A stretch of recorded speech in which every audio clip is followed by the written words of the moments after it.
Sekeres and Price for Monday, October 7th, 2024, coming to you from the Nation Network studio, built by Arbor Lee here at the historic Wall Center, downtown Vancouver. And if you've got your tickets to the big game, why not make it a full experience? Stay downtown at the Wall. Call 604-331-1000. Ask for the Sekeres and Price rate. Yeah, it's back. Some blackout dates apply based on availability. Matt Sekeres alongside Blake Price. Four-time Juno Award winner Mike Rogerson hitting switches, conducting things. Big show coming up for you. But first of all, we know we will have a lot of new audience members here today. Welcome to High Noon. Welcome back to the season. Welcome back to High Noon. This program now starting from 12 noon going forward. We had been 11:30. So for those of you who have been joining us throughout, thank you for your patience in 30 more new minutes. Tune, by the way, off the top. Yeah, very new music. I have to get used to that. Yeah. Figure out where my in is. Well, I also was like, what is this music? Oh, yeah, right. We changed music. There you go. So welcome back to the program, or welcome to the program is if this is your first time. We usually start with the poll question, and today we're asking, after another busy weekend of activity for the Vancouver Canucks, boy, they do this every year, Rutherford and Alvin, best Canucks management of all time. You can vote for Pat Quinn. You can vote for Brian Burke and Dave Nonis.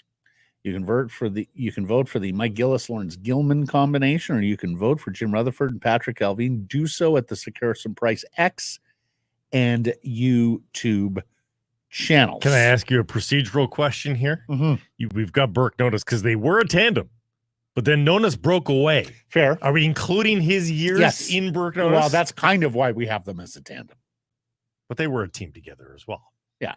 Because then you get to bring in the Luongo trade. Well, not just and the that's Sedin sort trade. of why I think you have to lump them together, that Dave was Brian's right hand for all those years before ascending to the GM chair. And you can make a case for all four of these. I mean, Pat Quinn, as many are saying in the comments, he put Vancouver hockey on the map. The Canucks had their Cinderella run in 82, but really they weren't the entity that they are today without the brilliance of Pat Quinn as both a coach and a manager, fashioning that roster that got to Game 7 of the 94 Cup final, of course, drafting Pavel Bure. The skullduggery of Bure, right? Absolutely, that was a big deal. Yeah. Not to mention other brilliant moves along the way.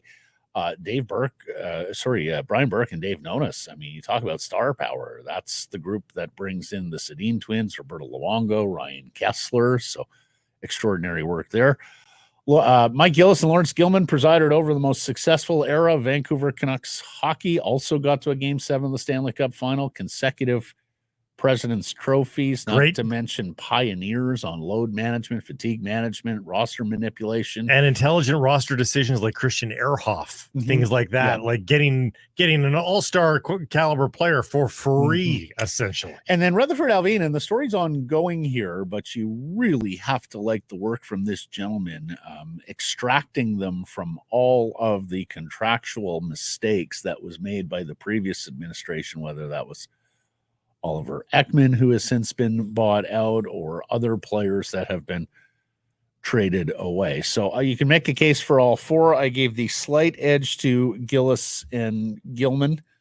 They were in the salary cap era, so it was a little bit different, That's right. A little bit more of a puzzle than it was back in the day when Pat Quinn was doing it. Although Pat, I'm sure if we got our friend Steve Tambolini or someone who worked side by side Pat in those days, they would say, well, yeah, but we were on a budget, right? Right. So, internal anyways, cap. one of those questions where there's no wrong answers, and you folks seem to be voting away here. Big numbers on this poll. So look forward to seeing what the final results are. It is close right now between the Gillis, Gilman, Rutherford, Alvin factions. Let's get to our top story. Brought to you by Yellow Dog Brewing, Neighborhood Brewing, Yellow Dog Spirits and Foolish Winery. You will hear from him later in the program, and we're delighted to have TSN Hockey Insider Darren Dreger of the Ray and Dregs Hockey Podcast back with us. Dregs will be joining us on Mondays, and today he did some digging and found out something that had been a real mystery through the last month here since the Canucks centralized and reported on medicals in Penticton. 3 to 4 weeks is the anticipated timeline for recovery for both goaltender Thatcher Demko, the Vezina finalist from last year, and Dakota Joshua, who of course re-signed in the offseason, that 4-year, $3.25 million deal. Of course, Demko recovering from a unprecedented knee injury, muscle injury in the back of the knee that no hockey player has had before, at least not documented. And Dakota Joshua recovering from testicular cancer. So, Blake Price, if we do the math. Well, we should just say, like, we were sort of walking in the ether there for a long time, because after seeing Thatcher Demko on the ice at the outset of camp, and we were being told at that point too, Dakota Joshua was not far away. That was sort of it. That's the last we'd heard on that topic. And that had sort of led us to believe that maybe they would have been on the ice by now, I think, if that were going to be the case. But then they signed Lankinen, which maybe gives them a little bit more leash to go. And we haven't seen the likes of Dakota Joshua on the ice, although he was making public appearances this weekend. So again, we sort of were left with, well, we had sort of good bits of news. What's the latest? Well, now it looks like it's end of the month to beginning of November for them to get back in. So what were you going to ask now? Well, if we do the math here, 3 to 4 weeks. Yeah. So the Vancouver Canucks play 9 games in October. 3 weeks would bring you to October 28th. That is a Monday, October 28th. That is a home game day against the Carolina Hurricanes. So if both gentlemen are able to come back in what is the more optimistic timeline that Dreger has set out, that would mean they would miss 7 games. The 2 games here this week, the home opener, of course, season opener Wednesday at Rogers Arena against the Calgary Flames, then Friday against the Philadelphia Flyers. That first 4-game road trip through Tampa, Florida, Philly, and Chicago. And then the return game here at Rogers Arena off the road trip against Sidney Crosby and the Pittsburgh Penguins. So you're looking at 7 games if they miss the 3 weeks. You're looking at 10 games if they miss the 4 weeks, because then you would have to tack on the aforementioned Carolina game on the 28th. The Devils are here, the Hughes Bowl on the 30th. And then the Canucks are in San Jose on November 2nd to kick off a California road trip. So that's effectively somewhere between 7 to 10 games, presuming no setbacks, and if both gentlemen are able to return somewhere within that timeline. Which maybe had some people thinking, oh, well, then you could put both guys on LTIR. Well, on roster set day, it doesn't appear that's going to be needed here, Matt. It's looking like just IR. Yeah. As opposed to LTIR. And Blake's right. It's 24 days if you put them on 9 LTIR. games, 9 games if they go on LTIR. So we're anticipating IR. If it is LTIR, then you know they'll miss towards the larger amount of games on that. And the reason it doesn't matter timeline anymore is the other bit of business over the weekend, which was the trading away of Tucker Poolman's contract, which just makes things so much easier for club and fan and media alike, because you don't have to remember in the back of your mind there is a dead contract there at the bottom of the roster. What you see is essentially what you get outside of the OEL ding, but of course that's just a cap hit regardless. Not the case with Tucker Poolman, who was on LTIR. Yeah, so Tucker Poolman, they retained 20% of his salary, so that's $500,000. They ship him and their indigenous 2025 4th-round pick to the Colorado Avalanche for Eric Brannstrom. The Canucks owned 2 4th-rounders in next spring's draft. They also have the Ottawa Senators pick. So they're still alive in that round of the draft next year. They get rid of the Tucker Poolman contract. There are some cap savings. Now, there's some cap savings now with that trade because Erik Brannstrom has been demoted to Abbotsford, and that entire salary for Brannstrom is variable in Abbotsford. It does not exceed the threshold of more than 1.2 million, which would mean you have to carry some of it on your NHL books. So it's some good cap savings here.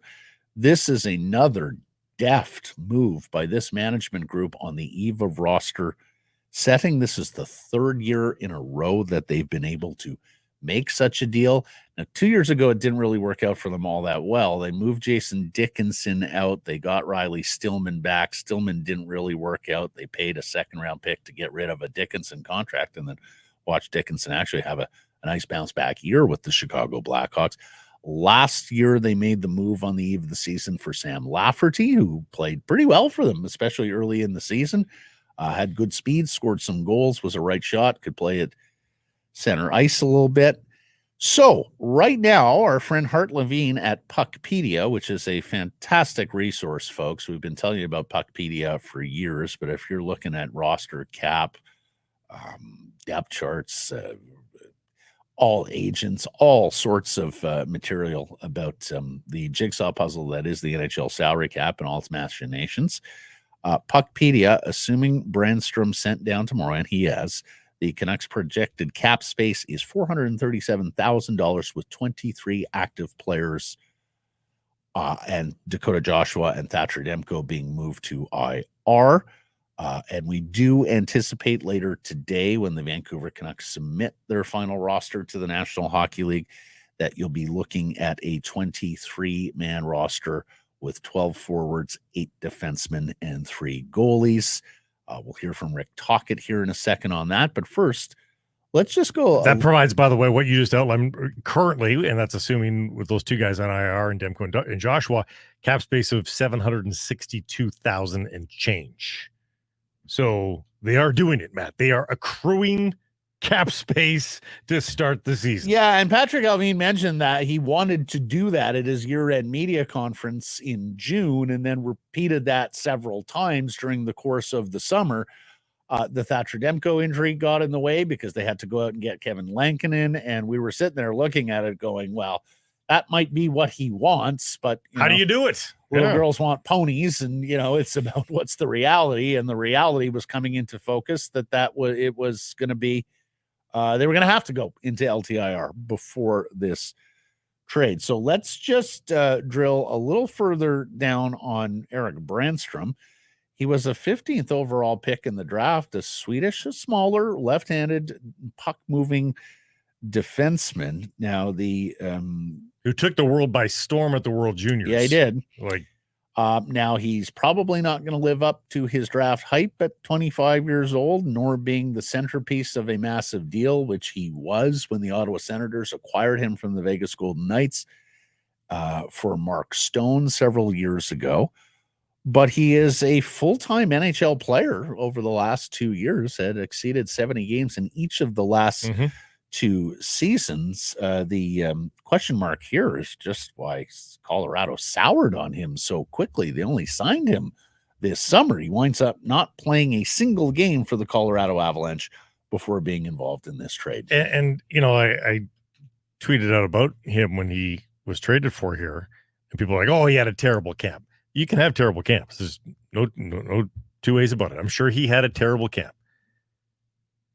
Rarely do you take this rash of an action against a player that you signed within the first 24 hours of free agency. You sign guys in August that you're kind of like, yeah, if he works out, he does. If he doesn't, he doesn't.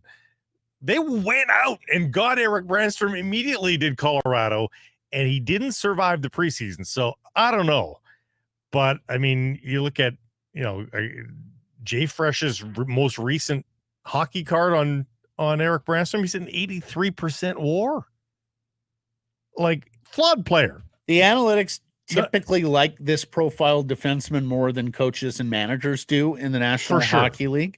But here's what I like about the trade, Blake. We had sat there all summer long and went, oh, wow, they're building a forest around Quinn Hughes, adding Derek Forbert, Vincent Desharnais, who are both just, absolute behemoths alongside Tyler Myers and Carson Soucy. So they have these 4 robust redwoods that were going to fill out the bottom 2 pairs on defense, with Hughes continuing to play with Philip Hronek. But you look a little deeper and you see Mark Friedman, who is, not huge, but plays a gritty in-your-face style, a limited player. Noah Juleson, Abbotsford's Noah Juleson, who had a very nice NHL season last year, stepping up, replacing guys who were injured and wound up playing a good number of games for the Vancouver Canucks and into the playoffs and really established himself as a National Hockey League defenseman. But neither of those guys sort of brought the mobility or puck transporting ability that a lot of teams tend to favor now from their defensemen. Now, we know Rick Tocchet and Adam Foote believe in big, rangy defensemen. We saw it firsthand how they were able to gobble up space and affect Connor McDavid, Leon Draisaitl, and some of those great Oiler forwards, at least at even strength, in the playoff series. But, we had beaten the table for you need another sort of puck mover on the blue line, and Eric Brannstrom, at his best, can do some puck moving for you. And Juleson and Friedman, to me, are hustle guys that are rambunctious. They're not as adept with the puck as what you get with Eric Brannstrom. So this is a different flavor of player that the Vancouver Canucks didn't have at the ready-to-plug-in NHL level. Again, I don't think Brannstrom is a perfect player by any stretch of the imagination. I think his years in the NHL underscore that. He had a devil of a time making it into the NHL as a full-timer, given his draft pedigree. And then once there, of course, it was hot and cold. I think people were a little surprised that he ended up getting to unrestricted free agency, that the Senators didn't invest in one more contract to see how he'd develop. You had a management change there, of course. The management group who made the deal for him and ballyhooed him to the public was out, and of course the new guys came in. Typically that leads to changes. Yeah, but then for Colorado to move on so quickly, surprising, absolutely surprising. So it's a free player, it's a free depth player, and you've already got rid of the Tucker Poolman contract as one of your 50 as well. So really, it's you can't lose here. He was not claimed on waivers. Yeah.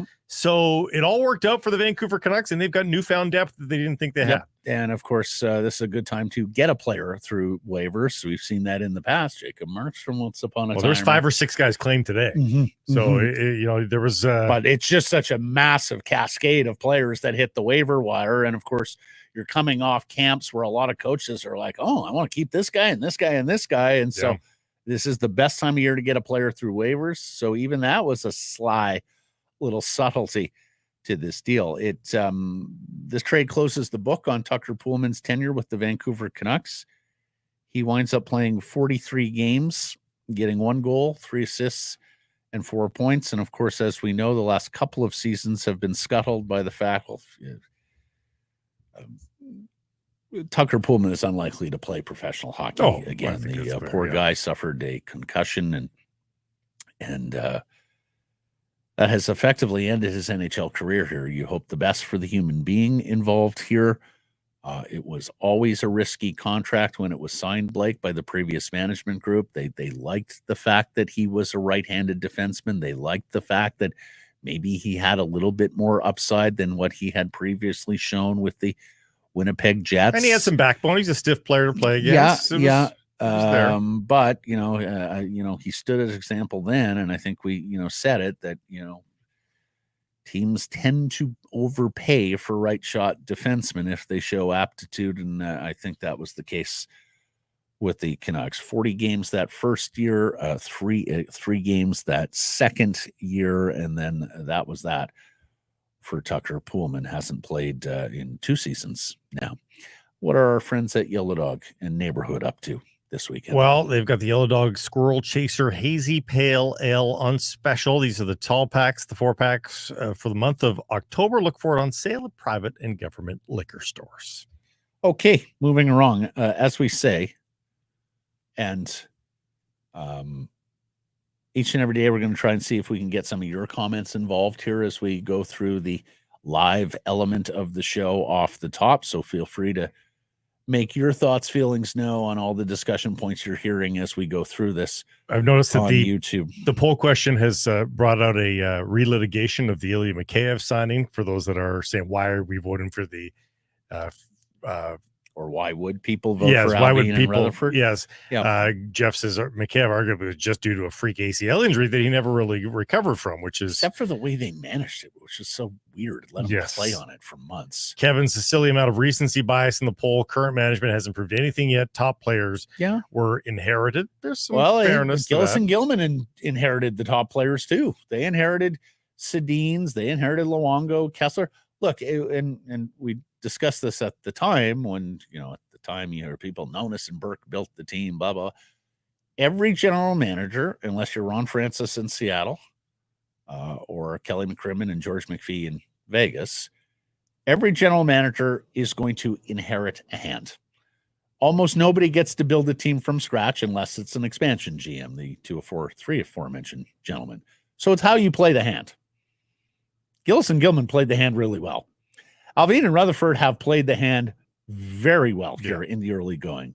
If you want to criticize them, well, the aforementioned Dickinson trade a couple of years ago. I was going to bring this up, though. It was not a big cap savings. Now, that was a guy that was in vast need of new pastures. And you were absolutely in a weak leverage position there because your coaching staff wanted no part of him. The owner did not want to pay him $2.5 million or whatever it was to go play in Abbotsford. So you knew you had to get rid of him. It was a very little cap savings on Riley Stillman, who didn't turn out, and it cost you a second-round pick. Bad trade. The Mikheyev signing, it was rich at the time. Now they were in desperate need of speed and penalty killing, and frankly, some more offense. They thought he could tick a lot of those boxes. Fair enough on the ACL. And if you wanted to criticize them for trading out the pile of draft picks and assets that they traded out last year for Elias Lindholm and Nikita Zadorov, two players who made them a better team, helped them get to the second round of the Stanley Cup playoffs, but ultimately not the prize, that is fair game as well. But they put themselves in the mix, though. When you buy rentals, when you trade for rentals, that is always a risk. And sure enough, we learned that again firsthand last year. It had been a while. It had been since Tyler Toffoli since we learned the risk of trading. Bad rental costs are a far better bit of evidence if those players don't do what they're supposed to do. And those two players did what they were supposed to do. Maybe not so much in the regular season when it comes to Lindholm, but Lindholm was very valuable come playoff time, and Nikita Zadorov was pretty valuable throughout his tenure as a Vancouver Canucks. So they did their job. Now, one team gets to win the Stanley Cup. That's right. And you got a bunch of teams that make deadline deals. Right. So there's way more evidence of that. And we did several polls on this. Just about everybody last year believed that a successful season for the Vancouver Canucks, coming from where they came from, which was no postseason appearances since 2015 outside of the expanded bubble playoffs. It was time to get this community, to get this organization back in the Stanley Cup playoffs, to get that feel, that vibe, that excitement and crackle and energy back into the city and into the fan base, not to mention to get these young players real Stanley Cup playoff experience in hostile barns. And they achieved that as well in terms of the games in Nashville and Edmonton. And look, they've learned who their derby is here. That is the Edmonton Oilers. You're going to have to get through the Edmonton Oilers in the Pacific Division unless you get very, very fortunate one way or the other. If you're going to get to the mountaintop, they won the Western Conference last year. They're Stanley Cup favorites this year, according to Bet365, and a very, very popular pick to win the Pacific Division and get over the Canucks. Because let's remember, Vancouver won the Pacific last year after going undefeated against the Oilers in the regular season. We like to finish on a funny one. Mizell in the YouTube chat. Why is Benning not an option? Oh, well now. Anywho, drafted Hughes and Paterson. Mm-hmm. Re-signed Hughes to a great contract. And Demko. Yeah. Okay. As mentioned, the final roster coming later today. We anticipate 12 forwards, 8 defensemen, and 3 goalies. Because they have to account for those 3 goalies, that means that, the forward ranks are right there on the limit. So yesterday at practice, and today was the team day off, but Sunday at practice, Danton Heinen with JT Miller and Brock Besser. We've become accustomed to that. Jake DeBrusk, I know I'm going to call him Louie at some point later this year. So just, Ian Omi, Elias Pettersson and Daniel Sprong, who won that job in training camp. Talked saying he wants to see what Sprong, who's a good shooter, a good offensive player, can do with those other guys. Atsu Ratu is your third line center between Nils Hoglander and Pius Suter. Of course, Connor Garland has missed a few days in a row here. He is questionable for the Wednesday opener against Calgary. He has skated, but we'll see if he joins the main group at practice. And that is notable because it very much looks, and I doubted this late last week, Blake, so I'll tell you you're right on it. It very much looks like Atsu Ratu has won the third line center job, because you don't have to go too far back to have heard Rick Tocchet saying we're moving Pius Suter back to center this year from the wing. They had him started as the third line center. I know he got hurt. Don't like to lose a job because of injury, but Ratu sees the day. Carpe diem. He's in the middle of that third line. Suter on the right wing where Garland has been skating. So we'll see about Garland's availability. And then the fourth line, Teddy Bluger with Nils Oman and Kiefer Sherwood with Arshdeep Bains, the pride of Surrey, who had the big night Friday at Rogers Arena in the preseason finale as the 13th forward. We walked you through this last week. There was a world where only one of Ratu, Oman, or Bains made it. There was a world where all three of them make it. And, of course, don't get panicked if you're an Arshdeep Bains or Ratu guy, and later today you see them reassigned to Abbotsford. They do not require waivers. They can just go down and be called up at the Canucks Liberty. And even the coach sort of previewed this yesterday when he was asked about the tough final decisions. Here's Rick Tocchet. Yeah, it's a hard one. When you have depth, there's going to be somebody who is not, gets sent down. And sometimes you get sent down on paper too. So it's not like the end of the world too that way. But yeah, it is, it's a presentation with a player to make them understand. It is a business, but there are some times where it's hard decisions, and it is what you got to live with them. Sometimes just on paper. That's a key phrase. Even if Garland can go, though, I don't know why they would need to paper anybody this time around. I think, that was. Well, they got to have 12 healthy forwards, which is job number one, because you're keeping the three goaltenders. So they count again. Demko and Joshua, so long as they're on IR, are going to count against the 23-man roster limit. So that effectively means you'll have 21 healthy people available to you, unless one of them goes to LTIR, right? Well, no, if they're on IR, they're off the 23-man. They're on the cap. But for the purposes of setting the roster, if they're only going to IR, you've got to account for them in the 23.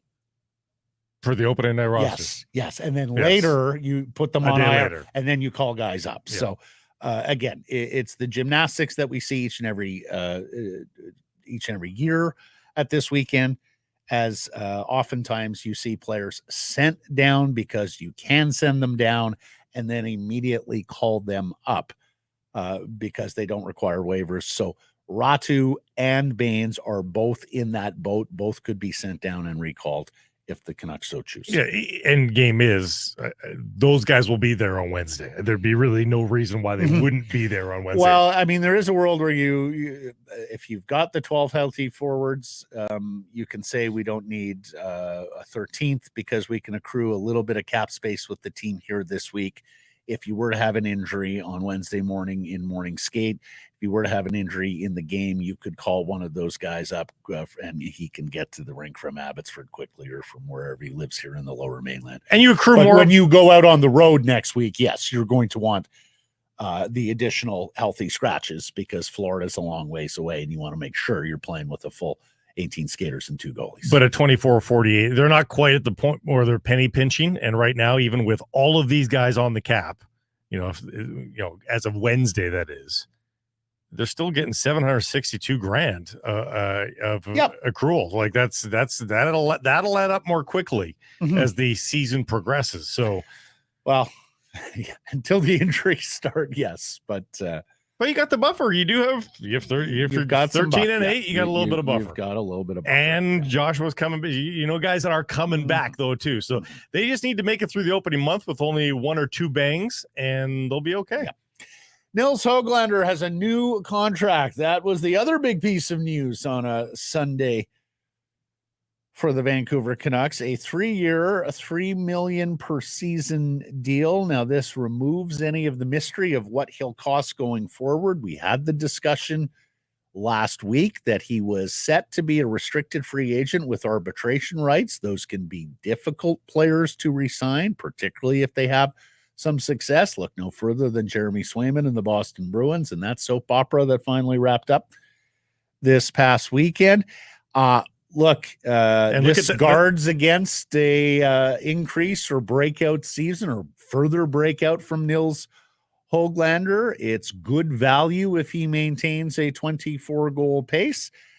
And it also makes him more tradable because, of course, an acquiring team knows exactly what he costs going forward and doesn't have to get involved in the messy business of a restricted free agent with arbitration rights. On that JFresh card, notice the NAs under PP and PK, and that would be the next frontier for Nils Höglander, in that he has not been a notable special teams player for the Vancouver Canucks. And if he wants to make his way into a top 6 role or into just a more expensive role with his next contract, those are 2 things he's probably going to have to solve. And if he's going to increase the top end of his production, those are things he's going to have to solve. I mean, I don't think he's an odds-on 30-goal scorer, but if he has dreams of being an every year 25-goal scorer even, he's probably going to have to add special teams to that mix. And that means some production on the second power play unit.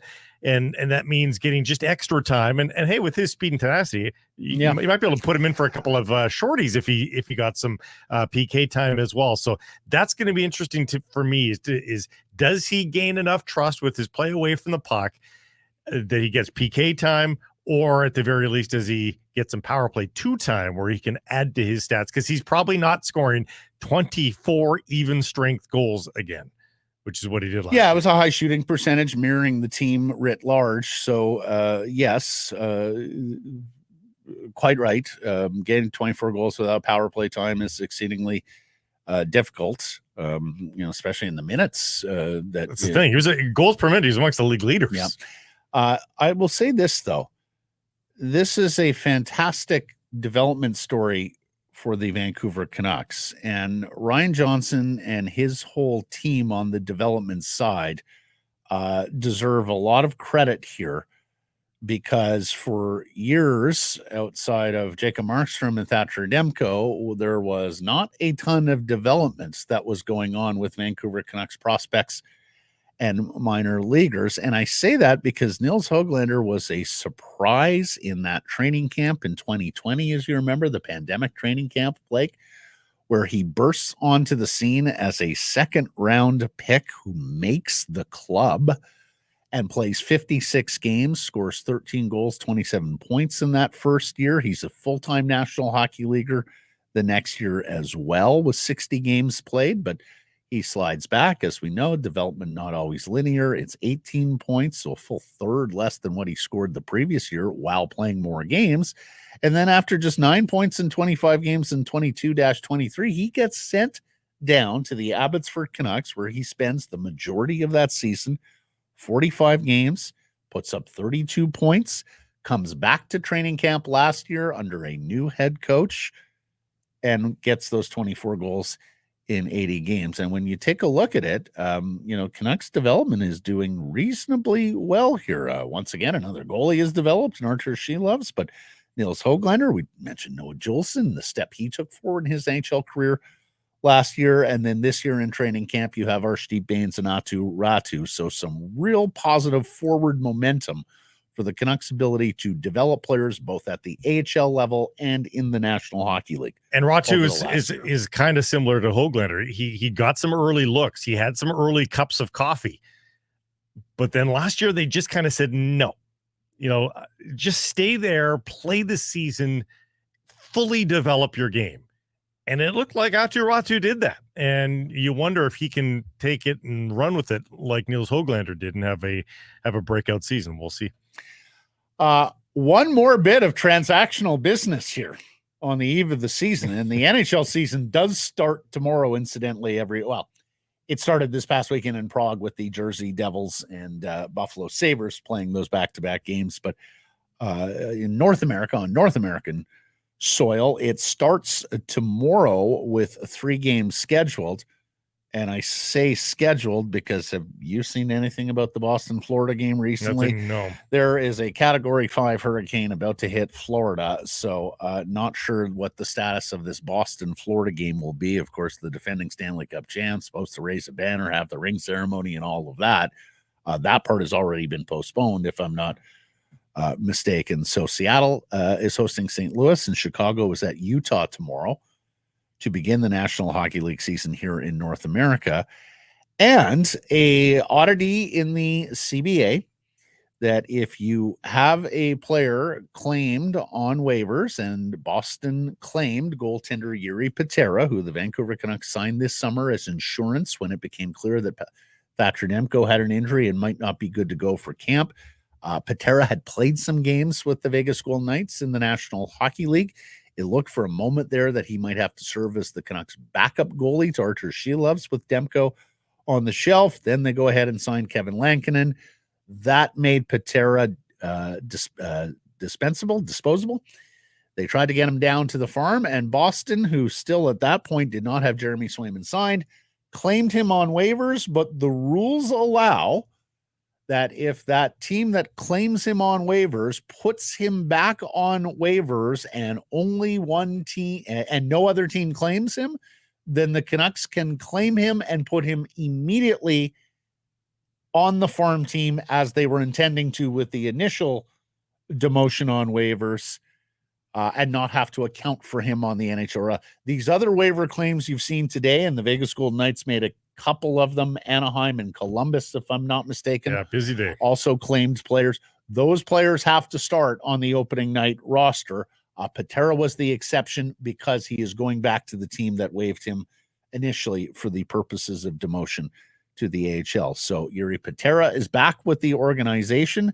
I suspect he'll serve as the third goaltender right now behind Lankinen and Shelovs and be the first one up should either of them have a medical matter, and would serve as the fourth goalie once Thatcher Demko is here. It does clutter the crease a little bit in Abbotsford, where Nikita Tolopilo figures not to be the pure anointed starter down there, may have to split time, and it likely also means that Ty Young, ex of the Prince George Cougars, is on his way to Kalamazoo and the ECHL club. Tolopilo was being ballyhooed quite a lot near the end of last season, and I think this is maybe a bit of a reality check on exactly where that situation is, because if Nikita Tolopilo was flirting with the possibility of getting a cup of coffee this year, getting a start or two under emergency injury conditions sort of thing, it appears that's not the case, that they don't have that confidence anymore, because this is a lot of goaltending.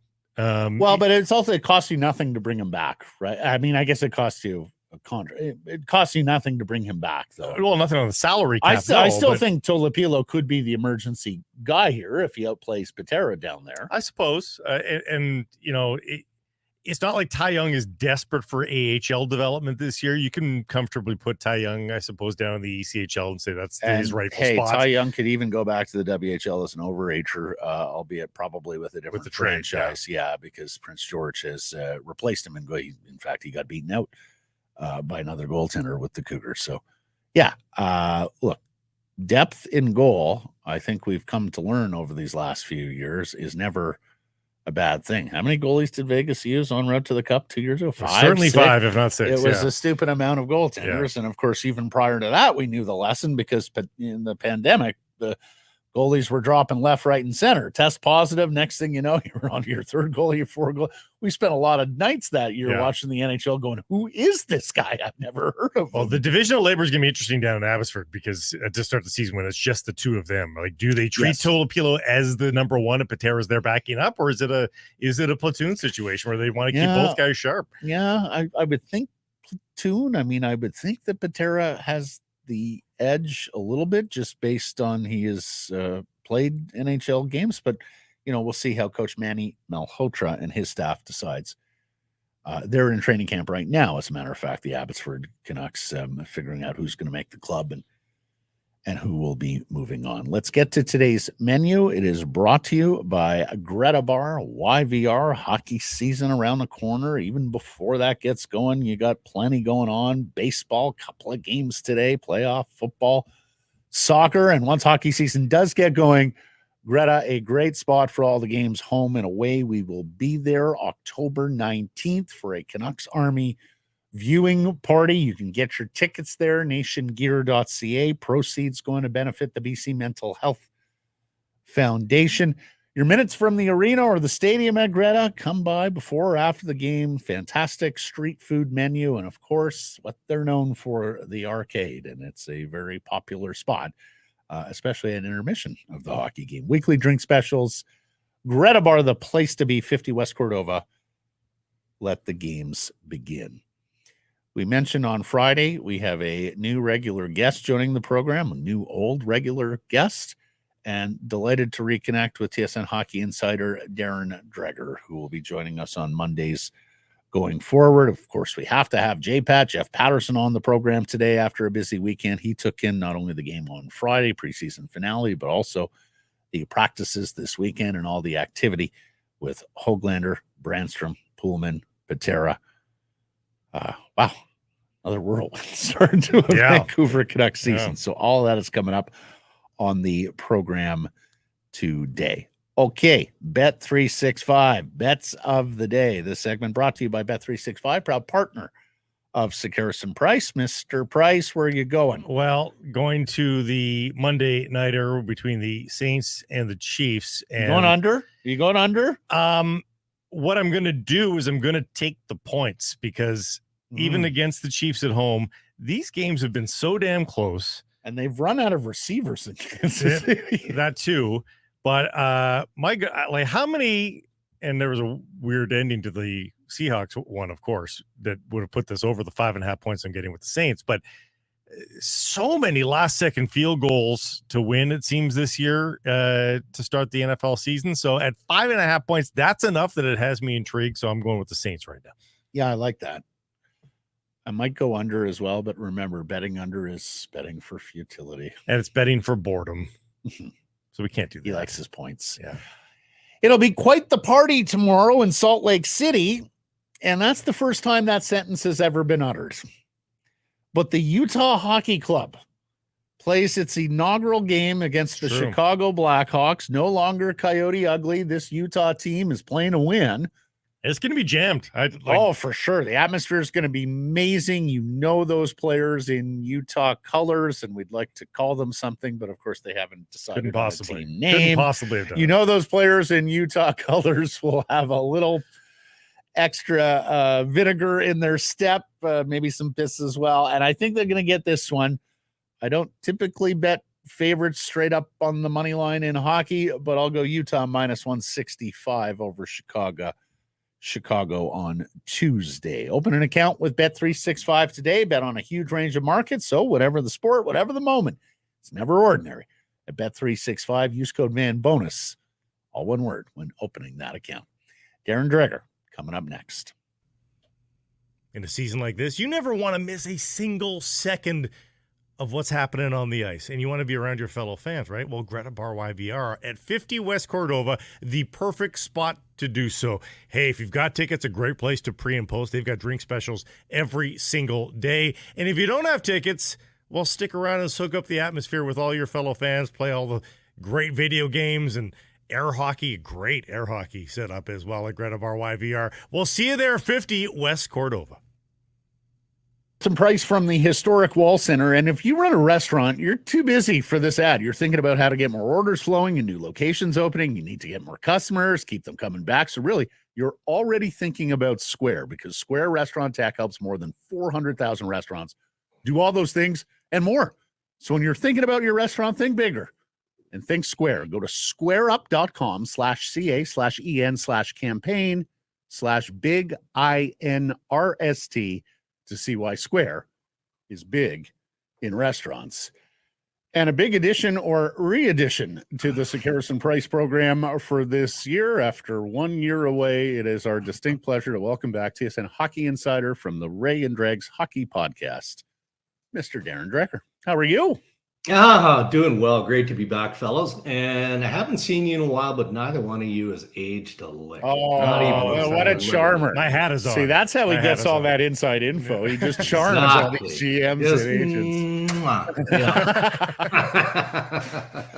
Nice to see you. Nice to hear your voice again, my friend. Thank you for being back with us Mondays this year with Dregs. First and foremost, and this is why we have you on, you've got an update on Thatcher Demko and Dakota Joshua. What gives, Dregs? Yeah, look, man. I mean, it's optimism on both fronts. The outside timeline, and let's not staple this down entirely, is 3 to 4 weeks for both guys. And we know that Dakota Joshua is continuing to recover from testicular cancer and the treatments that go along with that. So that sounds like great news. And you guys know the importance of Joshua in a team dynamic, right? He's an important team guy. So you'll get that injection there. Thatcher Demko and that mysterious knee recovery situation with not a lot of details on what's actually going on there. But again, same sort of timeline, that 3 to 4 weeks. So if it's a bit shy of 3 weeks, if it drifts into that 4th week, I don't think there should be panic across the board. But again, a sense of optimism, if you're looking at it internally from the Canucks perspective, that those two pieces, especially Demko, who's kidding who, he's a game changer as an NHL netminder. If they can get him into the mix early in the regular season, a month in, worst case scenario, then I think that puts Vancouver in a real good position. How much do you think the Lankinen acquisition just allowed them to breathe and maybe push that back? Because he looked serviceable in the outset of camp when he was on the ice. We had video of him. He looked like he wasn't terribly far away, but they get Lankinen, and now they can just make sure he's 100%. Is that about right? That's about right, Blake. And look, if you're an NHL club that has aspirations of going deep into the playoffs, I mean, let's start by qualifying for the playoffs, because it's such a kind of flatline league aside from a few of the outliers that we consider to be top end teams. You have to embrace the idea of that 3 goalie rotation because you're number one, and Thatcher Demko clearly is that. I mean, with his history especially, you've got to have people that you can rely on. So Kevin Lankinen gives them a little bit more depth in that position. And by all accounts, throughout the preseason, not that we should ever read too much into preseason hockey, he's serviceable. You're right. He looks decent. And it does take a little bit of the heat off Demko. And then you look at the history of Artur Shilovs and how well he performed in stretches last year. But the Vancouver Canucks are only going to go as far as Thatcher Demko can lead them. And so it's a significant add when they can get him back into the mix and back healthy, especially, getting his legs underneath him. And then furthermore, in that second half of the season when it matters most. A busy weekend for the Vancouver Canucks for a third consecutive year. Patrick Allvin, Jim Rutherford pull off a trade on the eve of roster setting. This time around, it's getting rid of Tucker Poolman and his salary. We know he's not going to play. Getting Eric Brannstrom and perhaps more importantly, cap space back from the Colorado Avalanche. Dregs, how are they able to pull this off? And what happened with Brannstrom? They signed him on July 1st and they're waiving him or were willing to deal him damn near October 1st.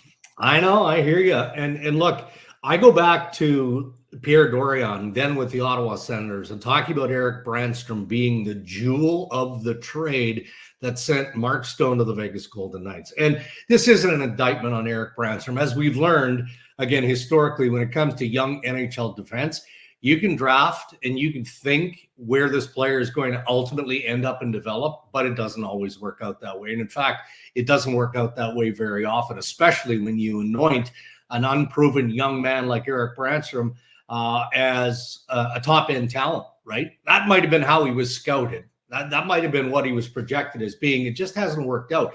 And he had lots of opportunity to become that guy in Ottawa. And at times he showed glimpses that he was going to be that. And then he wasn't, right? So you cut bait and you move on. This is just cap savings and dollar savings for the Vancouver Canucks. I mean, it was easy to place him on waivers. Let's see what happens and where he goes from there. I'm not willing to throw this guy out of the league just yet. No, I think that there's still upside in Erik Brannstrom. I think that he learned a lot through the tough side of the sport, right? Especially from a defensive perspective. And one thing we know about every team, especially a playoff-worthy team like the Vancouver Canucks, Colorado Avalanche, sometimes you're just moving the pieces. And most often than not, it's about the dollars, as we've already established here. And that's pretty clear in this case. But you need depth in that position. So it's either going to work out eventually for Brannstrom in Vancouver, or he'll get another opportunity somewhere else. We started to make fun of our own selves in the last couple of years because this management group would make a deal or sign a guy, and we'd say, "Wow, that's a tidy piece of business." And now and now tidy piece of business has become this joke here in this market. But we've said it enough here, and this was another bit of that over the weekend. And we've seen Patrick Allvin already in the finalist for Executive of the Year. Do people consider this management group amongst the smartest, most adept groups in the league? They do. Yeah, they do. And I think it's time we started to separate Jim Rutherford and Patrick Allvin and give Patrick Allvin credit as being a now experienced and a certainly worthy NHL general manager. He doesn't need Jim Rutherford, poking him and telling him, okay, well, here's what I would do. Now, look, it would be a disservice to the Canucks organization if Allvin wasn't constantly in communication on every decision that he's making with Jimmy Rutherford, given the vast experience that Jimmy has. And I'm sure that's the case. It's no different when you look around the National Hockey League and you see some other management tandems, right? I mean, that's just what structures of management groups with several organizations now looks like. But, Allvin he's more than capable. He is a sharp guy. My understanding is, in dealing with a number of agents that he's had to work with and getting some hefty negotiations done, he can be cutthroat, and he's not afraid to draw a line in the sand. Now, that line may have to change, in a day or a week down the path if the negotiation isn't progressing. But he's not afraid to dig in, and you have to be that. It's nothing personal. When you're going into ARB, you're going into negotiation on an extension or even in free agency, you got to be willing to call it and say, no, that's as far as we're going, and push away from the table. And my understanding is that Patrick is more than capable to do that, but also on occasion, does need the guidance and experience of Rutherford to say, just make the deal. We need this piece. We need that player. Let's not prolong this anymore. Let's get that done. That's good communication, and that's why they do work together so well. Part of that prowess has been these middling sort of wingers like Dakota Joshua, like Nils Höglander, who get, you could see a hardline agent just saying, no, my guy's ready to explode. They get this. Just reasonable dollar values, 3x3 for Nils Hoglander. I mean, that just seems fair. That just seems apropos. And there's so often in pro sports where it's one way or the other.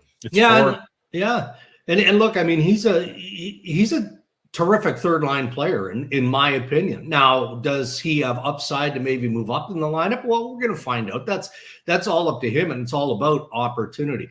But that's an affordable piece. So let's say it doesn't go that way, where for whatever reason Hoglander isn't a fit. I'm not saying that he isn't. I'm just saying sometimes stuff happens that impacts the influence that one player can have. And you see that with every club. That's an affordable contract. And you're not, again, you're not hanging based on the term being unacceptable to a club around the NHL. $3 million AAV for the player that Nils Hoglander is.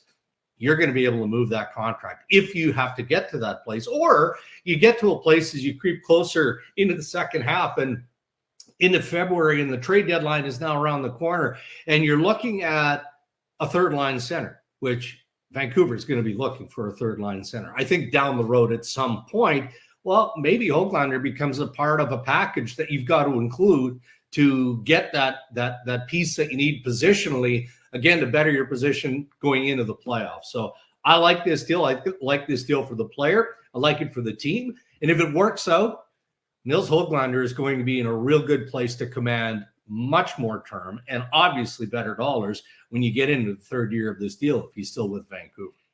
And it's funny, Dregs, because one of the stories of camp here for the Canucks is Atu Ratu, who looks like he's making his bid for the third line center spot, and we'll see what he's able to do as a young player. Hey, we were just chit-chatting before the show about Canucks management groups over the years, and you would go back with at least 3, if not 4 of them. But think about it, the work that Pat Quinn did as back in the day head coach GM. We don't see that much anymore, but Pat Quinn being able to forge that team that went to the 94 finals. Then Burke and Nonis take over. They had the Sedins and Luongo. Then Gillis and Gilman take over with the cap and roster wizardry and the travel and sleep doctors, whatnot. And now Rutherford and Alvin.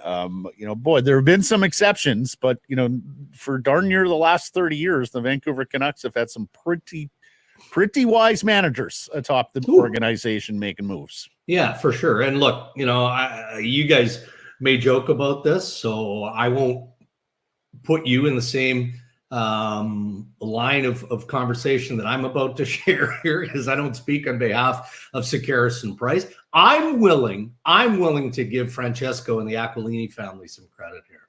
I am. Okay. I mean, talk about an owner who has been hands-on, arguably, for far too long, right? I mean, meddling. Okay, we can use that word at times. I think it's certainly approached that, but a frustrated owner, an owner who wanted to do right by his fan base, an owner who wanted as much to win as any owner in pro sport, right? For him to take the step back required, to recognize that there were significant changes that needed to be made, but he needed somebody with the swagger and the depth of experience that Jimmy Rutherford has to come in and do that job and to make the changes. I mean, the owner does deserve a little credit, because I'll tell you this, there's no chance Jimmy Rutherford is taking that job without autonomy. Do you think that stayed put, that the lack of phone calls? Like, I think Mike Gillis would tell you, hey, he didn't get a lot of phone calls when the team in 2010, 2011. It was after that the calls came fast and furious. Yeah, and look, that's part of the job. So I mean, of course, Francesco is on the phone with Jimmy a fair bit. I mean, I haven't had this conversation recently with Rutherford, so I don't know if that's faded over time. I mean, he's the owner. I mean, it's no different than any business. Hey, I think that Kenny Holland probably would still be in Edmonton if, there just wasn't frustrations with ownership there. Right. Daryl Cates, in ownership of the Edmonton Oilers, is a very demanding, commanding dude who wants to be informed and probably thinks that his hockey opinion matters the most because, he controls the assets there. I think that there's a real healthy relationship between Rutherford and Aquilini. Again, I'll repeat myself. I think that's important for when you make the call as an owner to hire somebody with the experience and the chops that Jimmy Rutherford has, proven winner, all that, you got to get out of the way. Now, again, there's healthy communication. I'm sure that they talk on a regular basis, but I don't get the sense that there's any sort of animosity or issue between management and ownership. Well, marvelous start here again, or restart with Darren Dreger, TSN Hockey Insider of the Ray and Dregs Hockey Podcast. Thank you for this, my friend. Great seeing you. Great hearing you again. We'll catch up next Monday. You bet, boys. Have a good one. Enjoy the opening stage of the regular season. The Vancouver Canadians are back at the net. Catch fireworks, giveaways, and Friday nooners all spring and summer long. Get your tickets at CanadiansBaseball.com.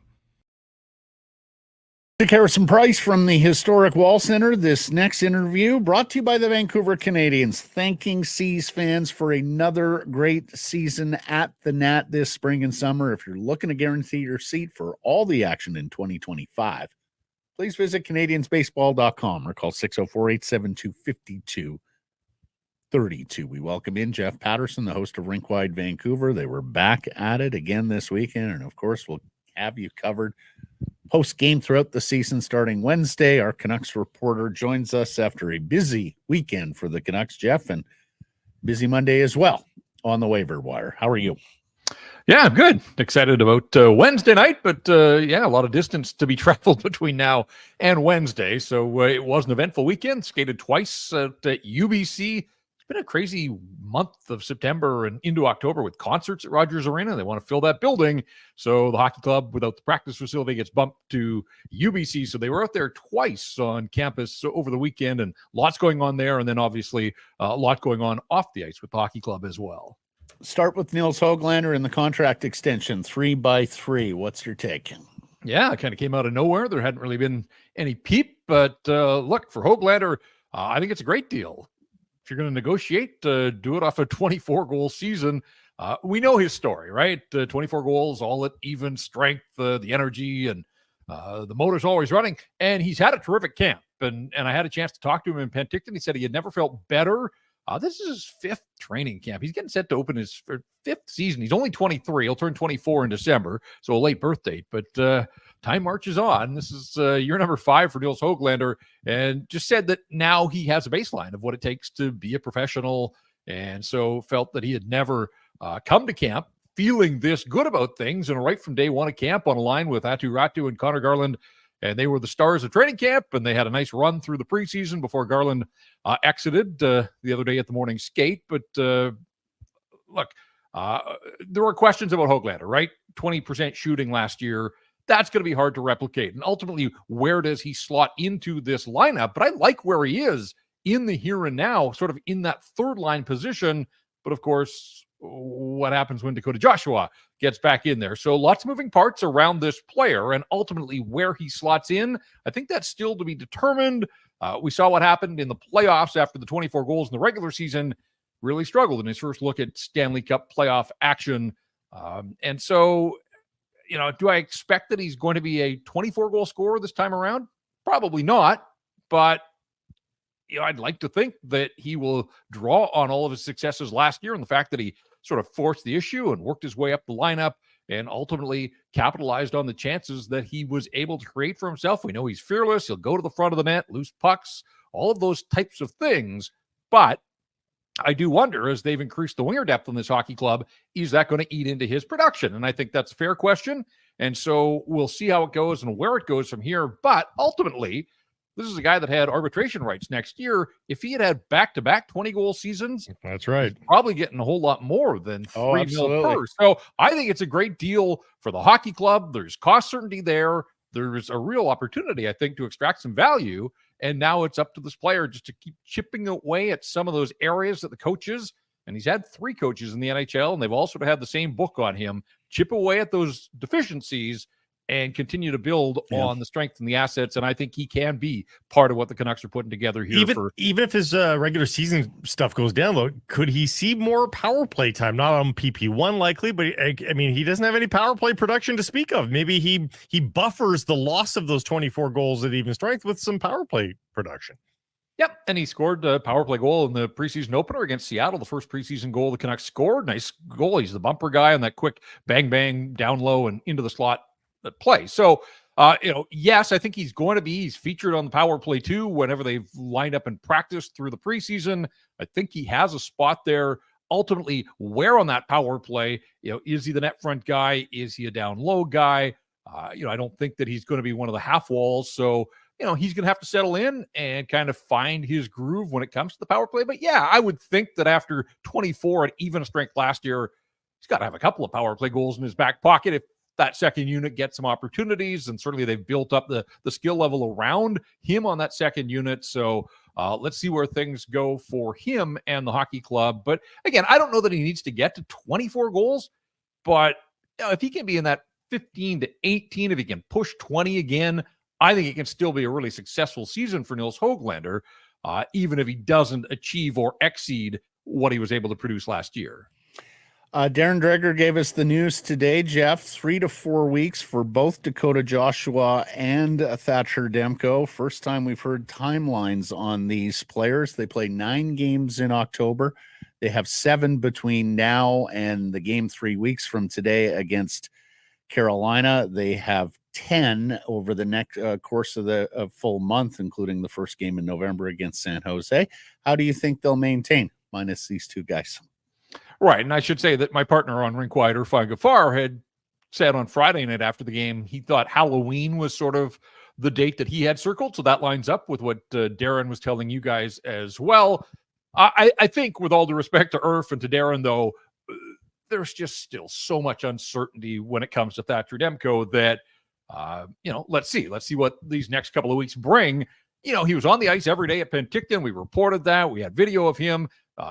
Now, it was progression, certainly, but he wasn't facing NHL shooters. He wasn't doing a ton of blue paint and scramble play work. It was the basics of his movements and just going through repetition. So from what I saw in Penticton, and that's the last time I've seen Thatcher Demko on the ice, it's my understanding that he is taking ice on his own well before the prying eyes of the media are allowed in the building. But I can't report that for myself. I haven't seen him since training camp. So it's one of those things for me, until I see him again and see him starting to ramp things up, that will give us a much better sense. Like, I'm glad to hear 3 to 4 weeks, but given all that he's been through going back to last March, I just think it's probably impossible for anybody to really pinpoint when we're going to see him join the group for practice. And then from there, how long is it going to take him to ramp up to game speed? Now, for Dakota Joshua, he's been around the group. I've seen him in sweats out at UBC when they've been practicing there, sort of in the hallways. To the best of my knowledge, he hasn't been on the ice yet, but I thought, and you guys probably saw this as well, he did a public appearance, a card signing over the weekend in North Vancouver. Like, I think that has to speak to him being in a really good headspace to deal with the public, know that he's going to get asked a ton of time about his health and his well-being and probably a timeline for return. If he didn't feel comfortable putting himself in that sort of situation, I think he would have absolutely had license to say, you know what, I'll do this later in the year, but I'm not going to do it right now. So maybe a small thing, but I think, to me, I just reading that and people that I saw a lot on social, that he was terrific with his time and gracious and posing for photos and autographs and all that kind of stuff. So to me, that speaks highly of the headspace that he's in as he recovers from his battle with cancer. And I know Rick Tocchet said last week, he's going to go out on the first big road trip. The Tocchet wanted him around. They love his personality and just his presence in the group. He was there at training camp. So, all of those things are positives, but ultimately he's a hockey player and we have yet to see him on the ice playing hockey. So again, hard to know for sure, but just sort of following the breadcrumbs that are being presented to us right now. And unlike Demko, who appears to be in at least second gear, we know he's on the ice. We know he's, we've already seen him working out with the Canucks. He can at least just shift it into the next gear when he needs to. I'm going to guess Dakota Joshua probably needs to start almost from ground zero in terms of his off-season prep. I don't know, when the last time he was on ice, or we know he's not been on ice with teammates at the very least. So he's probably coming from a deeper spot than Demko is. Yeah, it's my understanding that he was a participant in that Troy Stetcher pro camp in August. Like, the diagnosis, I think, came late in the summer. And so, in terms, like, again, I've seen him around just in workout gear, but, I would imagine when you go through something like this, there's probably some weight loss involved and hasn't been able to rigorously train the way that his colleagues are. And we always say this about anybody. Last year it was Teddy Bluger and Carson Soucy that got hurt in the preseason finale. You're out a while. Now you've got to hit the ground running and try and catch up to guys that have had a full camp and a preseason and then have played however many regular season games. So that's part of the challenge, I think, for Dakota Joshua. And you're right. If he's starting really from standing still, it's going to be a challenge. But he's got the security of his new contract in his back pocket, and that should free him up, hopefully, to find his groove and pick up where he left off last year with the 18 goals that he scored. And of course, it was in 63 games. So it was definitely tracking on sort of a 20 to 25 goal pace and all the other things that he brings to this hockey club. They're going to miss him without a doubt. But health is first and foremost. You're nothing without your health. And Dakota Joshua would be the first to tell you that. So let's get him completely healthy, get the clean bill of health and the green light to resume training, and then ultimately working his way to practice and then to games. Okay, now the trade. I don't think we've ever gone 10 minutes with Jeff before asking him about a Canucks trade, but here we are. They made a trade yesterday too. Third year in a row, Jeff, that they've used this weekend prior to roster setting to make a deal. It was Jason Dickinson, it was Casey DeSmith, and now it's Eric Brannstrom, who clears waivers and thus will be available to them. He's been a full-time NHL player the last couple of years after some failure to launch, and he's a different profile of defense than what they've got currently on the third pair. Your thoughts there? Yeah, I think he is a project at this point, 25 now, and if he's a late bloomer, great. I'm all for it, but there have to be some reasons why he hasn't hit the way that he was projected to as a mid first round pick back in his draft class of 2017. So he's been at this a while as a pro and has had some moments, as you said, just reading accounts of his time in Ottawa.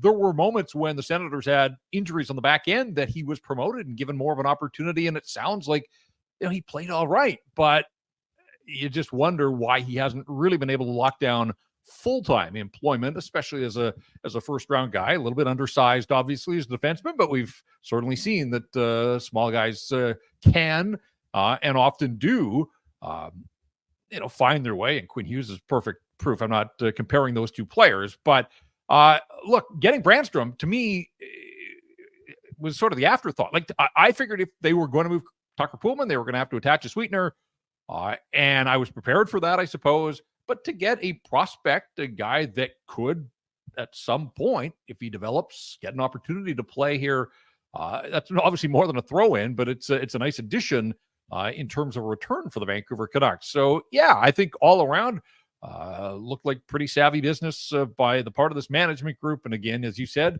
a track record on the eve of these roster-setting days. Sam Lafferty was a late addition last year as well. Just ahead of the start of the season for the Vancouver Canucks. So, perhaps this is management identifying, a point in the schedule where they recognize that there are deals to be had, not afraid to pull the trigger, obviously. And we'll see where things go. I noted on Twitter earlier today that, there's a glut of left-handed defensemen down on the farm. And that's not a bad thing. Depth of defense is never a bad thing, but you just wonder about pathways for guys like Kirill Kudryavtsev and Elias Pettersson. You don't want them to be roadblocked by a stack of sort of mid to aging veterans that are down there. Christian Wolanin, now Brannstrom. I don't know what the organization's plans are for Guillaume Brisebois, but he's in Abbotsford right now. And by my count, there were at least 6 and maybe 7. So we'll see if somebody has to slide over to the right side and sort of learn the pro game over there. Kudryavtsev's done that a little bit and has that in his arsenal, so perhaps he's the guy. Whatever the case, to get a player that has some potential still, although I'm leery to say that about a 25-year-old, you don't wonder if he is what he is at this stage. Regardless, they got a warm body that can certainly help them at the minor league level, and maybe someday will crack the NHL lineup for the Vancouver Canucks.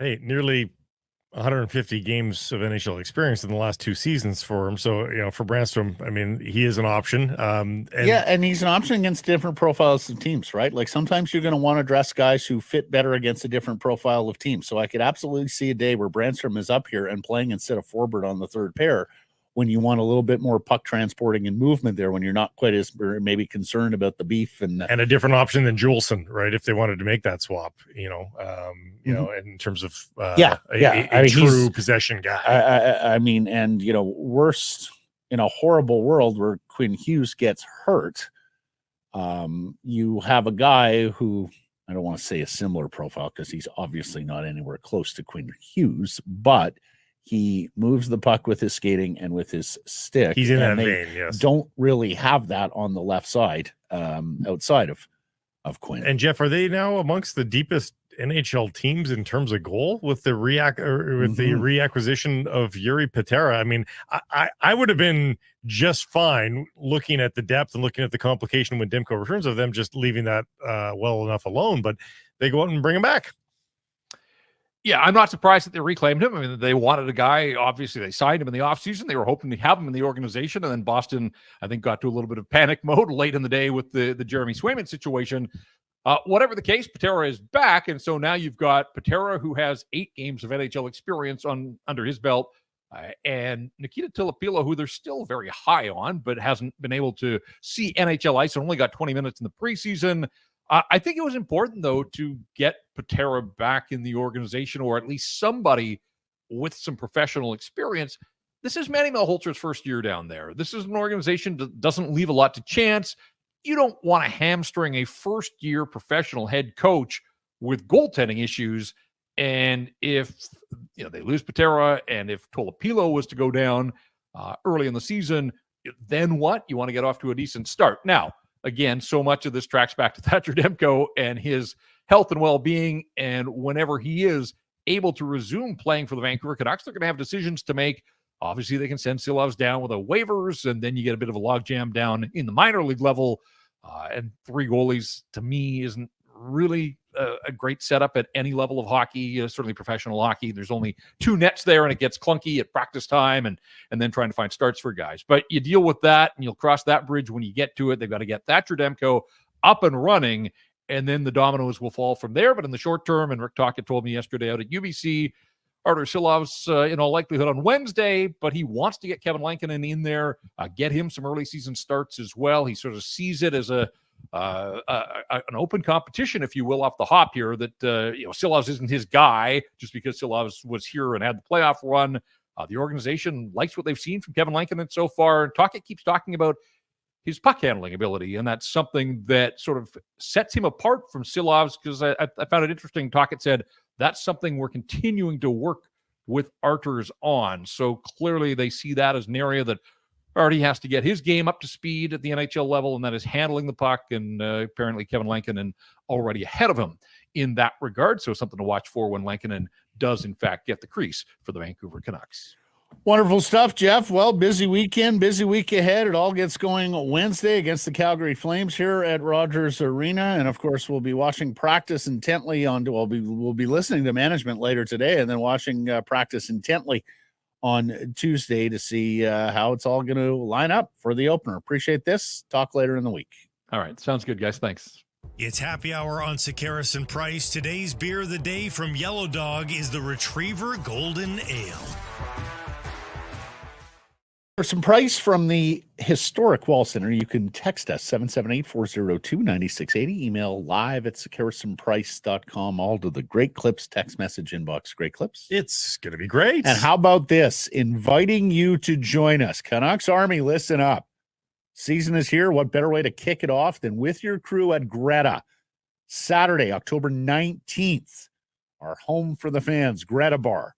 Doors open at 3 p.m. It's a 4 p.m. puck drop. You know the drill. Tickets at nationgear.ca before they're gone. And we've got prizes. Mm-hmm. There's trivia. It's going to be a great energy there, as it always is, because it's a hockey night, and it's better to gather with fellow fans, isn't it? So this time we're also doing it for a great cause as well, supporting the BC Mental Health Foundation. So come join us for the biggest kickoff party you're going to find. BC Mental Health Foundation is the charity of choice of Catherine Botchford in name of her late husband Jason's legacy here in BC. Nationgear.ca to reserve your spot. And to get your Sekeres and Price gear, which is now launched at nationgear.ca as well. So get your orders in. So went to the Lions game on Friday night, and let me tell you, at 9-8, that was a grumbly crowd through the better part of 3 quarters, but they win thanks to 2 defensive touchdowns in the fourth quarter. Mathieu Betts with a 70-yard interception return. How about that breakaway speed? How about the defensive end, separating from the Calgary quarterback? TJ Lee with a 27-yard fumble return. And that turns a 12-8 game into a 32-15 romp. Nathan Rourke efficient, 20-24, not explosive. No. Neither was the ground game. That was like one of the NFL dink and dunk kind of games. It kind of was. Yeah. 21,000 took it in. So the Leos keep pace with Saskatchewan for second place in the CFL West, and they have clinched a playoff berth for the 3rd consecutive year. As we mentioned, though, last week, previewed, their chances to win the West would be determined by whether Winnipeg could beat Hamilton. Sure enough, the Bombers did. So BC cannot elevate to first place. They can host the West Division semifinal for the 3rd consecutive year.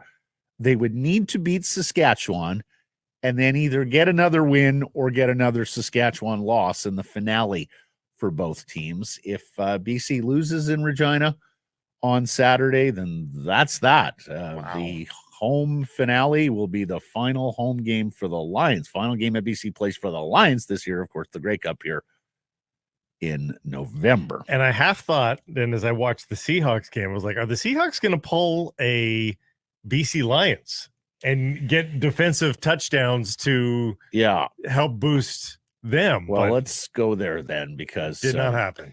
Driving home from Seattle yesterday with a friend of mine from back east, we went to the Huskies Michigan National Championship rematch on Saturday. And so we're listening to the Seahawks game. We're listening to Steve Rabel.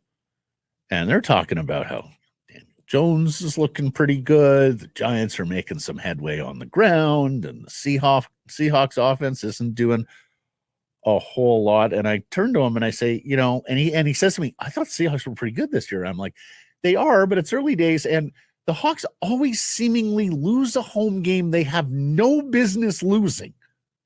And sure enough, Giants 29-20, game-tying field goal at the death is blocked and returned for a touchdown. Isaiah Simmons leaping over the Hawks snapper for the block. And the key distinction here, Blake, he pushed off his back, not his head or neck. You were not allowed to push off the head or neck of the snapper, but if you push off the back, that is allowed. So the play stands amidst lots of grumbling from the 12s. And if you had not heard of Tyrone Tracy Jr. prior to yesterday, you're not alone. The rookie running back from Purdue had just 29 yards rushing in his career heading into this game before going for a $129 on 18 carries. The Hawks get a 102-yard fumble return touchdown from safety Rayshawn Jenkins, but they do not score an offensive touchdown till late in the fourth quarter when they were down 10. And DK Metcalf with once again another costly fumble on a promising drive. Sure Second was. week in a row where they're moving the ball. They're 40, 50 yards into a drive, and he fumbles as his knee is an inch from the ground. And I realize he's trying to make a play, and he's such a big strapping receiver that he is going to break his fair share of tackles, but ball security is paramount. We're getting to the point where you may have to make him carry the football around all week everywhere he goes. Yes. And head coach Mike McDonald was not pleased, rather terse in the post game. He talked about how they all have to do a better job. They got outplayed in every phase, included himself on that, and said, we have got to get back to running the football better, as we have known, Blake. And, Gino, even this year, has had some really nice days throwing the football, but he is a quarterback you have to support with the run game. And we'll see if the Hawks can get back at that, because they don't have a long time to suck on this loss. Thursday against the San Francisco 49ers, just the big rivals. Just that. Well, they lost to Arizona yesterday at home. Yeah, so the division is still there. Yeah. I mean, the sad part is this could have been a 2-game lead going into this game for the Seahawks in the division if they get that game done. No, so we'll see how they do against the Christian McCaffrey-less San Francisco. How do we feel 49ers. about pancaking the snapper in any way, shape, or form? To me, that is not football. Like when you're on the line, you're chest to chest, head to head. Yeah, well, jumping and squashing even the back, not the neck, which is a pretty. So it's a reasonably subtle. new rule. Don't hold me on when it was instituted. They do it for the safety of the snapper because, of course, the snapper's got his head down, is looking between his legs. So I get that. Look, if you wanted to institute that rule, I would be all for it. Alas, the rules as they are written now. I mean, I certainly thought it was the back. I don't know if you could make a case that it was the neck. I just don't like the play. Like the snapper, again, he's got a job. Mm-hmm.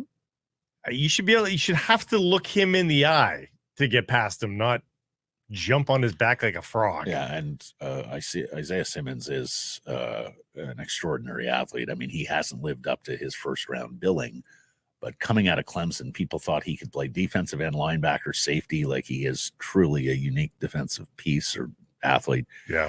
Anyways, so the Lions, we talked about it Friday, just a huge weekend of Vancouver sports, and particularly at BC Place with two. We'll just move on. We'll get to errors and omissions that were damn near must wins. Errors and omissions. We can just move on. Vancouver Whitecaps FC fall 1-0 to Minnesota United before boos from 21,000. They are now winless in 5 consecutive MLS matches to fall to 8th place from they were 5th at the beginning of this. Okay, officiating was an issue again. Vanni Sartini confronts the referee post-game. Laborda gets called for a trip on the edge of the box. That's a penalty. It leads to the game-winning goal. And then a Caps goal taken back after Ryan Gauld fouls a Minnesota player before the ball goes in. You called it on Apple with Paul Dolan. What says you about the officiating? It's honestly, that was not my takeaway. I get it. Here's the argument, and it's not a very good-spirited argument for a Whitecaps fan. Is first of all, their foul, the Laborda foul, that's a foul. It's a penalty. It is. That's a legitimate. So it makes no difference if the leg is hovering off the ground. It's the plane of the box that matters. If you foul someone, even not on the ground, but in the air over the plane of the box, that's a penalty. Different than if you trip somebody outside the box and they land in the box. That's not a penalty, but this one was. And then secondly, the other way on the own goal that was taken off the board. I guess you could quibble that the foul is not explicitly seen by the cameras, and it's called a goal on the pitch, so it has to be overturned, clear and obvious overturn. We're inferring what we see is the foul from behind the player. All angles are sort of behind the player. It's committed in the perfect spot where you cannot see the studs or the toe of Ryan Gauld's boot hit the flesh of the aggrieved player, but it clearly happens. Yeah. So, I mean, you could hang on the technicality of no, I didn't see the flesh ripple, but come on, the foul did occur. So, the Caps have now dropped into 8th place and would right now be ticketed for and we'll get to this in errors and omissions. I've been calling it the play-in game, the wild card game. Yes. Unless they can make hay in their makeup game in hand against LAFC this Sunday, 4:30 at BC Place. A win would vault them into a 6th place tie with Colorado on points. A tie does them no good. They would still be 1 point back of Minnesota United. Decision day is October 19th. The Caps are at Real Salt Lake. Real has clinched home pitch, tied with Seattle for 3rd place in MLS West. You tell me, does 3rd or 4th make a difference to Real? Who knows what kind of lineup they will dress? But yeah, bottom line now, if you're hoping to avoid the wild card game, you pretty much have to beat LAFC. Otherwise, you're going to need help you're going to need a win and help on decision day against Real. The good news is versus LAFC, only 6 players are missing for international duty. And the Caps will have how many? Oh, that's what I'm saying. Oh, the Caps are missing 6 players. And how many for LAFC, though? Because Axel Schuster told us on Friday that they'll be missing a bunch of players. And Danny Boanga will be amongst those missing. Okay. That's the good news. But Olivier Giroud will not be missing, of course. Okay. They'll start Stuart Armstrong again, but there'll be no Gauld, Kubas, Adekubi, Ahmed. This is Vite. And we talked about this with Axel. There was no other makeup date available, and this game had to be rescheduled because LAFC went deep enough in League's Cup that they needed the match day that was previously scheduled. Maybe no AD or Ocampo. That's the one that's on the bubble right now. But he'll start if Ocampo doesn't get called by Columbia, he'll start. Blake Price will be playing left back, Colin Miller at right back. There is Paul that potential. Dolan in there the is goal that potential for the Caps on Sunday. Yeah. Poll question results from Friday. Will the Canucks win the Pacific Division again? Yes or no? What did the people vote? The people said no. They did. Percentage? 71. 60. 71. I thought a dose of reality maybe had set in. Well, so we had noticed the discussion amongst a lot of Canucks fans about are they a better team than last year? Has Edmonton gone far past them with the offseason additions? We wanted to see, okay, with the anonymity of a poll, how many would vote yes, how many would vote no? Marsh voted no, but substantial percentage voted yes, 40%. Mike says no, defense is far too weak, but there's a regular season team and they'll find a way to be in the hunt. Donnie Brooks says Oilers are too deep this year. Malcolm in the middle. Everyone picks the Oilers to win the division in recent years, but the Oilers always seem to have a month and a half stretch every year where they forget how to play hockey. They haven't won a division since 1987. Is that right? Really? Holy cow. I'd be happy with the 1 or 2 seed in the division, though. Errors and omissions from Friday's program and beyond. So let me just get to my MLS error. I had been calling the 8-9 game the play-in, and That's the effect winner it. of that going to the first round of the MLS playoffs. As Axel Schuster corrected us on Friday, that is the wild card game, and they consider the top 8 best of 3 the second round of MLS playoffs. So a technicality there. We were talking about conference finals on Friday, and when they do last into June. Again, this year, they will not be wrapped and tidy in May, as we have seen in previous years. And then Yerke wants to get me on a couple. We were talking about Canucks 7th round picks to play NHL games. It's Steve McKeegan. Didn't get the pronunciation of his last name. And then he claims I called John Stamos, who is, You of course, did. I forgot to Uncle cut. Yeah. Jesse from Full House, Yes. not Mr. McDowell from Coming to America. Beach Boys drummer, John Stamos as well. Oh, really? Yes. I had no idea. Yeah, he's been the modern drummer for the Beach Boys. Oh, the modern drummer. Yeah, Oh, not original, of course. Gotcha. Too young for that. Thanks for joining us, everybody. We appreciate you taking time to connect with us. Please do subscribe to all our assorted channels, YouTube, and wherever you get your podcasts. Follow on social. That's X, YouTube, Insta, TikTok, Facebook. We are live on many of those platforms. Remember now, noon Pacific going forward. May that change today. And please do support the community sponsors you hear us telling you about. Keep it local. Hey, everybody. If you're enjoying what you're seeing here, then follow along with Sekeres and Price on YouTube. I promise more content coming. The kids call it subscribe on YouTube. Well, how about liking it? Do that as well. Smash it right now.